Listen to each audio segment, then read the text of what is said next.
ఇదిగో ఇది బంగాళాఖాతానికి సంబంధించి ఒకసారి నేను ఎక్స్ప్లెయిన్ చేసే ప్రయత్నం చేస్తున్నాను.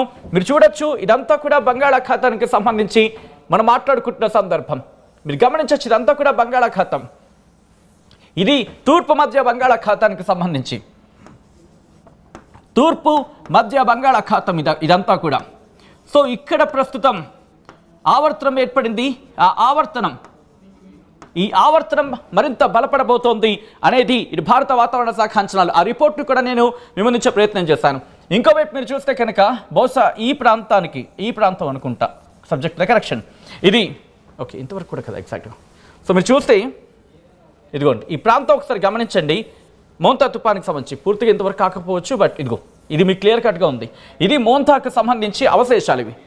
దాంతోపాటు మీరు గమనిస్తే ఇక్కడ అరేబియా సముద్రానికి సంబంధించి ఇదంతా కూడా అరేబియా సముద్రంలో ఏర్పడిన ఆ అల్పపీడనానికి సంబంధించి ప్రస్తుతం దాని పరిస్థితి మీరు చూడొచ్చు. సో ఇంపాక్ట్ మీరు చూడొచ్చు. ఒక పక్క బంగాళాఖాతం, మరోపక్క అరేబియా సముద్రంలో ఏర్పడిన ఆ వాతావరణం, ఆ తర్వాత ఇటు మోంతా తుఫానికి సంబంధించి మాట్లాడుకుంటున్న పరిస్థితి, అరేబియా సముద్రానికి సంబంధించి అల్పపీడనం గురించి మాట్లాడుకుంటున్న సందర్భం.